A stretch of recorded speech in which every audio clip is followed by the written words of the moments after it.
In a chic townhouse in London's Notting Hill, Michael Carter lived what many envied, a life of luxury. A successful investment banker, he owned a sleek home with floor-to-ceiling windows and a private garden. His wife, Sophie Carter, was a former fashion blogger who had captured his heart with her charm and wit. But after their marriage, Sophie's ambition faded. She traded her camera and laptop for lazy mornings in bed, endless Netflix marathons, and shopping sprees funded by Michael's generous salary. Michael, ever patient, provided Sophie with everything: designer clothes, a personal chef, and a cleaner named Maria. But Sophie treated Maria with disdain, barking orders and criticizing her work. "You missed a spot on the mirror," she'd snap, lounging in silk pajamas. Maria would nod quietly, but the revolving door of staff told a different story. Cleaners, gardeners, and assistants rarely lasted a month under Sophie's tyranny. Michael pleaded, "Soph, be kinder." Sophie would roll her eyes. "If they were competent, I wouldn't have to complain." One spring afternoon, after Maria quit, Sophie scrolled through a local hiring app and found a listing: reliable cleaner, discreet, £200 per week. Contact Anna. The price was a steal, and Sophie, tired of interviewing, sent a message. A soft voice replied instantly, "I can start tomorrow. I know your house." Sophie frowned at the odd response but shrugged it off.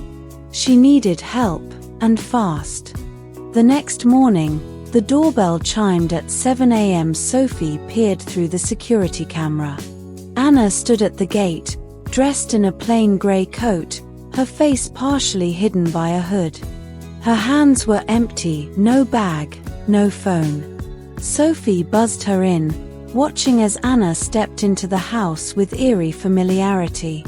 "You're the cleaner?" Sophie asked, sipping coffee. Anna nodded, her voice soft. "Yes, I'll start now." By noon, the townhouse gleamed. Anna worked silently, polishing marble countertops, scrubbing floors, and organizing the chaos Sophie left behind. Sophie, lounging on the velvet sofa, was impressed but unsettled. Anna never spoke unless spoken to, her movements almost too precise. "You've done this before," Sophie remarked. Anna's eyes, pale and unblinking, met hers. "Yes. In many places." Sophie shifted uncomfortably. "Well, don't touch my things without asking." Anna nodded and returned to work. That evening, Michael called from a business trip in Dubai. "How's the new cleaner?" he asked. Sophie sipped wine, glancing at Anna wiping down the kitchen island. "She's odd. Doesn't talk, just cleans like a robot." Michael chuckled. "Sounds like an improvement. Don't scare her off, Soph." Sophie scoffed. "I don't scare people. They just can't handle my standards." At 2 a.m., Sophie woke to a faint hum, like a lullaby drifting through the house. She grabbed her phone, its flashlight casting shadows on the walls.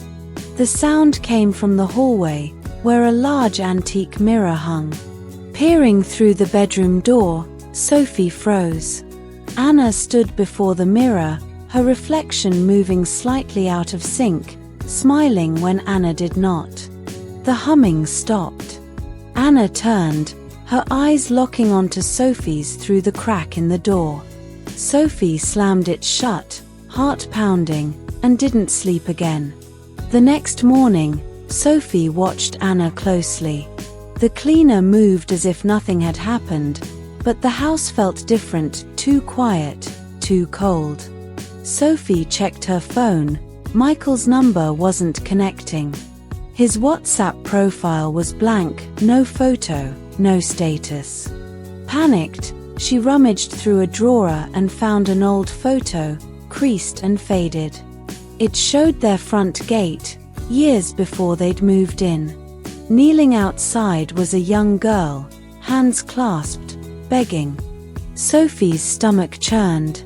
She vaguely recalled shouting at a homeless girl years ago, telling her to get lost. The girl's face looked eerily like Anna's. That night, the mirrors began to shift. Sophie's reflection in the bathroom lagged, its eyes lingering too long. She confronted Anna, voice shaking. "What's wrong with the mirrors? What did you do?" Anna's gaze was calm. "They've always been like this. You just didn't notice." Sophie slapped her, the sound echoing. Anna didn't flinch, only smiled faintly and walked away. At midnight, Sophie grabbed a hammer and smashed the hallway mirror. Instead of shattering, it emitted a piercing wail. Anna's voice drifted from the stairs. "You shouldn't have done that." The lights flickered out. Sophie locked herself in the bedroom, clutching a flashlight, but the house grew colder, the air heavy. By morning, Anna was gone. The mirrors were cracked but intact, reflecting Sophie's face, darker, slower, smiling when she didn't. Sophie tried to leave, but the front door wouldn't budge. Windows were sealed, her phone missing.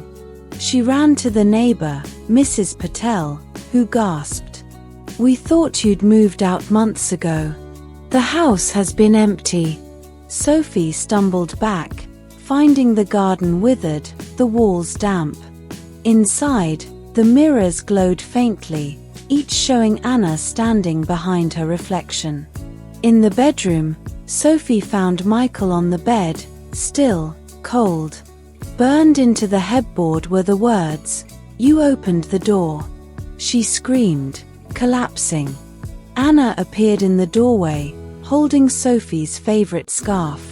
"You sent me away once," she whispered. "Now this house is mine."